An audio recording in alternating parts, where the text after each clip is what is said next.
जय हिंद। नमस्कार साथियों, कैसे हैं आप सभी लोग। उम्मीद करते हैं कि आप सभी लोग अच्छे होंगे और आप सभी लोग की तैयारी जो है साथियों बिल्कुल ही अच्छी तरीके से चल रही होगी। तो साथियों आज के इस क्लास में हम सभी लोग जो है RRB NTPC under graduate exam 2026 के लिए जो है टॉप ऐसे इंपोर्टेड और चुनिंदे प्रश्नों को देखेंगे जो कि साथियों आपके 13 और 14 जून के एग्जाम के लिए काफी इंपॉर्टेंट है।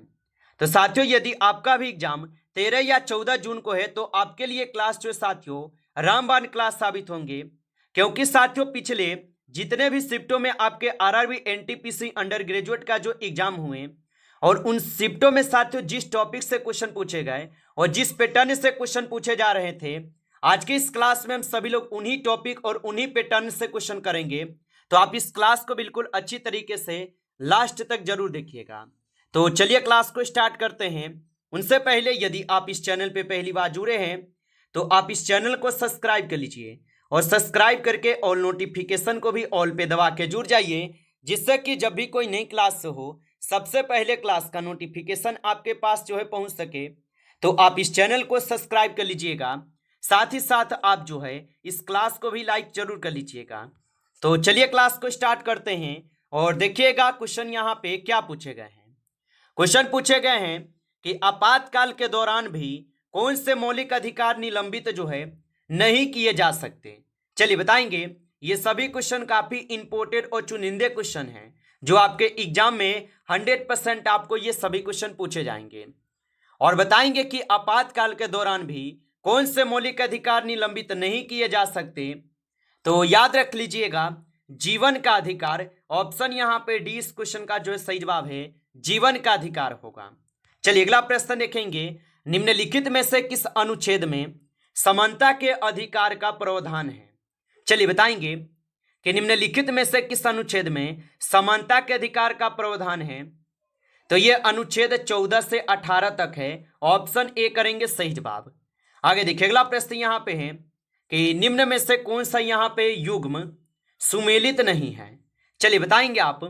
और साथियों आप एक बार हमें इतना जरूर बता दीजिए कि आपका एग्जाम कौन से डेट पे है और कौन से शिफ्ट में है। एक बार आप कमेंट करके हमें जरूर बताइएगा और बताइएगा कि निम्न में से कौन सा युग्म यहाँ पे सुमेलित नहीं है। तो यहाँ पे अगर 3 नंबर क्वेश्चन के सही जवाब की बात करें तो ऑप्शन यहाँ पे सी जो है हमारा गलत है। ऑप्शन सी करेंगे सही जवाब, ये आपके गलत हो जाएंगे। चलिए अगला प्रश्न देखेंगे कि जिला प्रशासन में तहसीलदार का मुख्य कार्य है। तो जिला प्रशासन में तहसीलदार का जो मुख्य कार्य है, इसका मुख्य कार्य होता है भू राजस्व का प्रशासन। ऑप्शन सी सही जवाब है, भू राजस्व का प्रशासन होगा। चलिए अगला प्रश्न यहाँ पे देखेंगे कि भारत के संविधान के किस अनुच्छेद के तहत वित्त आयोग का प्रावधान करता है। तो भारत के संविधान के किस अनुच्छेद के तहत वित्त आयोग का प्रावधान करता है। तो याद रखेंगे ये अनुच्छेद 280 के तहत होता है। ऑप्शन सी सही जवाब है। आगे देखिए अगला प्रश्न यहाँ पे दिए गए 5 नंबर कि डैश यहाँ पे कि पंचायती राज व्यवस्था में डैश स्तरीय संरचना है। तो पंचायती राज व्यवस्था में अगर आप देखेंगे तो कैसी स्तरीय संरचना है, तो आप बताएंगे 3 स्तरीय। ऑप्शन ए यहाँ पे सही जवाब है, 3 स्तरीय व्यवस्था है। आगे देखिए अगला प्रश्न यहाँ पे दिए गए 7 नंबर और प्रश्न पूछा है कि अपनी पसंद के व्यक्ति से विवाह करने का अधिकार है भारतीय संविधान के किस अनुच्छेद का ये अभिन्न अंग है। तो ये हो जाएंगे आप सभी लोगों का अनुच्छेद 21। ऑप्शन यहाँ पे जो है आप सभी लोग का सही जवाब है, अनुच्छेद 21 में दी गई है। आगे देखिए अगला प्रश्न यहाँ पे दिए गए हैं 8 नंबर क्वेश्चन है कि निम्नलिखित में से कौन सा लेख भारत की संचित निधि के संबंध में है। तो निम्नलिखित में से कौन सा लेख भारत की संचित निधि के संबंध में है। तो यहाँ पे 8 क्वेश्चन का सही जवाब ऑप्शन डी करेंगे, आर्टिकल 266 के होगा। ऑप्शन डी सही जवाब है। अगला प्रश्न यहाँ पे है और प्रश्न यहाँ पे है कि भारत के संविधान का निम्नलिखित में से कौन सा अनुच्छेद ग्राम पंचायतों का विशिष्ट उल्लेख करता है। तो भारत के संविधान का निम्नलिखित में से कौन सा अनुच्छेद है जो कि ग्राम पंचायतों के विशिष्ट उल्लेख करता है। तो ये कौन सा अनुच्छेद होगा, तो आप बताएंगे अनुच्छेद 40 होगा। ऑप्शन सी सही जवाब है अनुच्छेद 40। आगे देखिए अगला प्रश्न यहाँ पे है कि राष्ट्रीय अनुसूचित जनजाति आयोग किस अनुच्छेद से संबंधित है। तो राष्ट्रीय अनुसूचित जनजाति आयोग किस अनुच्छेद से संबंधित है। तो ये हो जाएंगे आप सभी लोगों का यहाँ पे आर्टिकल 338 के ए से ऑप्शन यहाँ पे जो है सी सही जवाब होगा।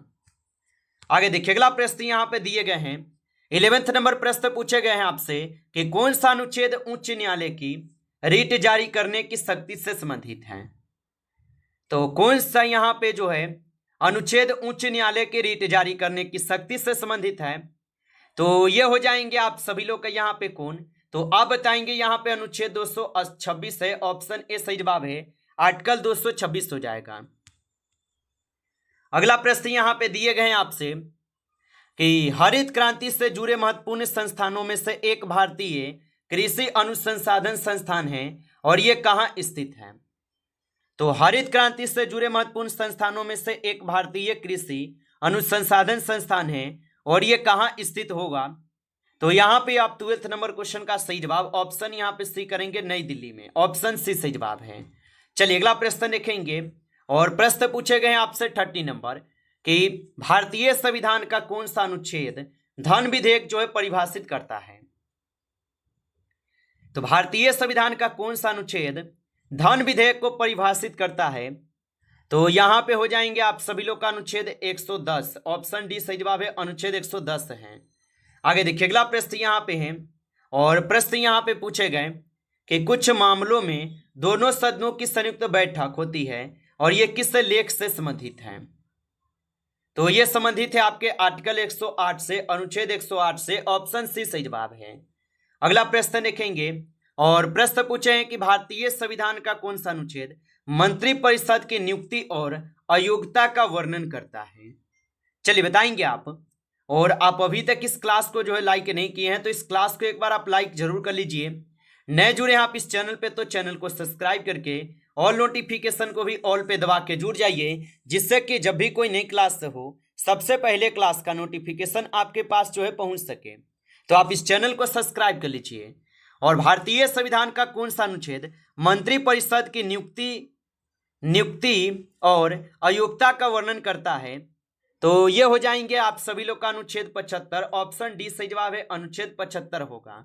आगे देखिए अगला प्रश्न यहाँ पे दिए गए हैं और प्रश्न पूछा है कि 1965 में भारत पाक युद्ध के दौरान भारत के प्रधानमंत्री कौन थे। तो 1965 में भारत पाक युद्ध के दौरान भारत के प्रधानमंत्री कौन थे। तो इसके यहाँ पे प्रधानमंत्री जो है कौन हो जाएंगे। तो यहाँ पे इस क्वेश्चन का आप सही जवाब जो है ऑप्शन यहाँ पे सी कीजिएगा, लाल बहादुर शास्त्री होगा, ऑप्शन सी सही जवाब है। आगे देखिए अगला प्रश्न यहाँ पे है कि मिहिर भोज यहाँ का शासक था। तो मिहिर भोज कहाँ के शासक थे। तो मिहिर भोज हो जाएंगे प्रतिहार के, ऑप्शन सी सही जवाब है, प्रतिहार के होगा। आगे देखिए अगला प्रश्न यहाँ पे दिए गए हैं कि बादामी चालुक्यों ने बादामी से पहले को अपनी राजधानी बनाया था। तो बादामी चालुक्यों ने बादामी से पहले अपनी कौन सी राजधानी बनाए थे। तो यहाँ पे इस क्वेश्चन का सही जवाब ऑप्शन बी करेंगे, एहोल को बनाए थे, ऑप्शन यहाँ पे जो है बी सही जवाब है। आगे देखिए अगला प्रश्न यहाँ पे दिए गए हैं 90 नंबर और प्रश्न पूछा है कि चंद्रगुप्त प्रथम को कौन सा राज्य लिच्छवी से दहेज में मिला था। तो चंद्रगुप्त प्रथम को कौन सा राज्य लिच्छवी से दहेज में मिला था। तो इनको मिले हुए थे कौन से राज्य। तो याद रखेंगे इनको यहाँ पे मिले हुए थे आप सभी लोगों का कौन। तो इनको मिले थे पाटलिपुत्र, ऑप्शन बी यहाँ पे सही जवाब है, पाटलिपुत्र।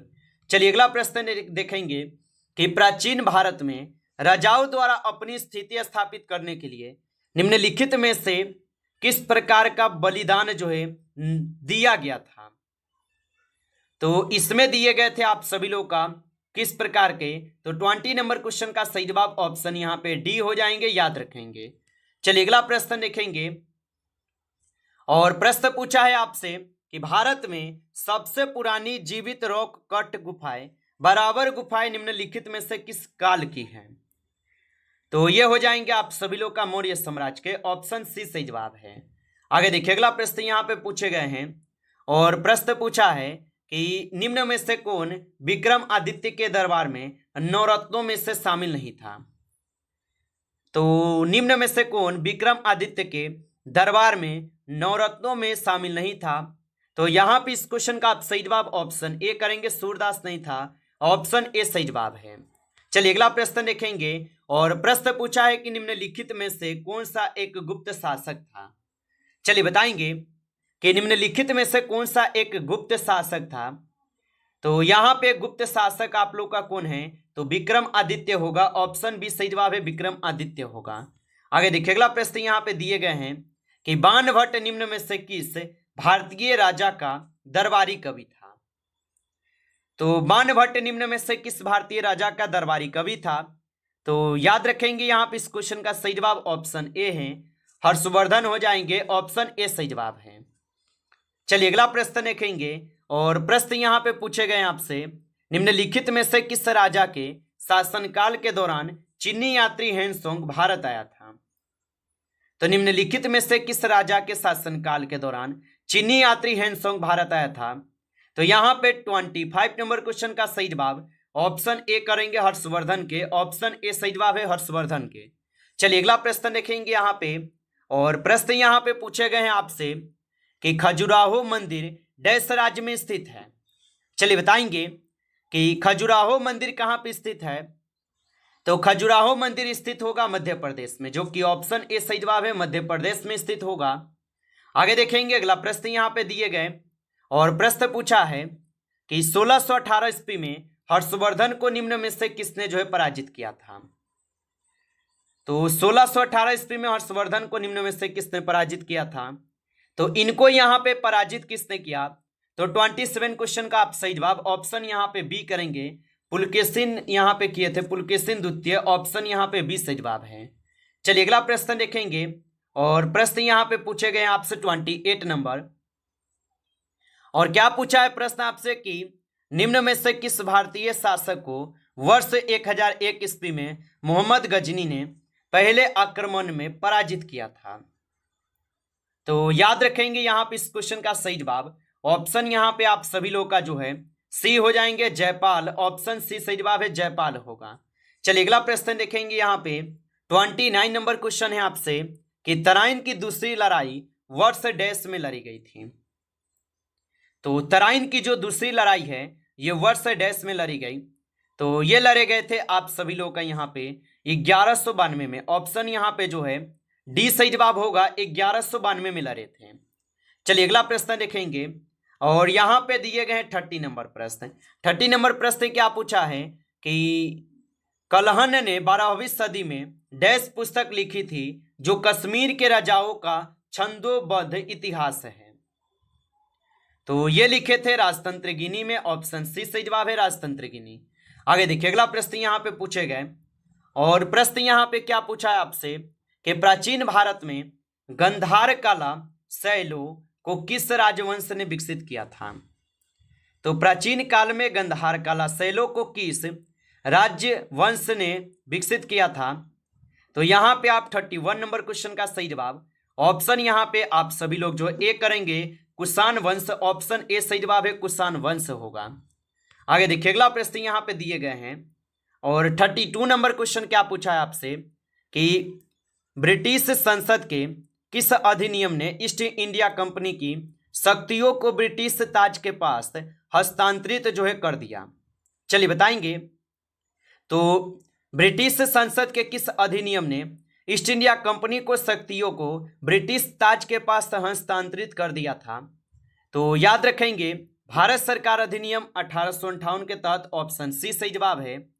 आगे देखेंगे अगला प्रश्न यहाँ पे आपसे पूछे गए, और प्रश्न क्या पूछा आपसे कि ब्रिटिश भारत के किस प्रांत में राजस्व एकत्र करने की रैयतवारी प्रणाली जो है लागू की गई थी। तो ब्रिटिश भारत के किस प्रांत में राजस्व एकत्र करने की रैयत प्रणाली जो है लागू की गई थी। तो यहाँ पे आप 33 नंबर क्वेश्चन का सही जवाब ऑप्शन बी करेंगे, दक्षिणी भारत, ऑप्शन यहाँ पे जो है बी सही जवाब है, दक्षिणी भारत हो जाएगा। आगे देखिए अगला प्रश्न यहाँ पे पूछे गए आपसे कि किस अधिनियम ने ब्रिटिश सरकार को राजनीतिक गतिविधियों को बढ़ाने और 2 साल तक बिना किसी मुकदमे के राजनीतिक बंदियों को हिरासत में रखने की अनुमति दी। तो ये दिए गए थे आपके अनुमति आपके रॉलेट एक्ट में। ऑप्शन ए सही जवाब है, रॉलेट एक्ट में दिए गए। आगे देखिए अगला प्रश्न यहाँ पे पूछे गए, हड़प्पा के लोगों की सामाजिक पद्धति थी। चलिए बताएंगे कि हड़प्पा के लोगों की सामाजिक पद्धति जो है, यहां पे हो जाएंगे आप सभी लोगों का उचित समतावादी। ऑप्शन ए सही जवाब है, उचित समतावादी होगा। नमस्कार साथियों, इस क्लास में आपके टॉप 35 क्वेश्चन थे जो काफी इंपॉर्टेंट क्वेश्चन थे। साथियों यदि आपको क्लास अच्छा लगा हो तो आप जो है इस क्लास को साथियों एक बार लाइक जरूर कर लीजिए। नए जुड़े हैं आप इस चैनल पे तो चैनल को भी सब्सक्राइब करके ऑल नोटिफिकेशन को भी ऑल पे दबा के जुड़ जाइए, जिससे कि जब भी कोई नई क्लास हो सबसे पहले क्लास का नोटिफिकेशन आपके पास जो है पहुंच सके। तो आप इस चैनल को सब्सक्राइब जरूर कर लीजिएगा। चलिए फिर मिलते हैं आपसे नेक्स्ट टॉपिक के साथ नेक्स्ट क्लास में। तब तक के लिए जय हिंद, जय भारत।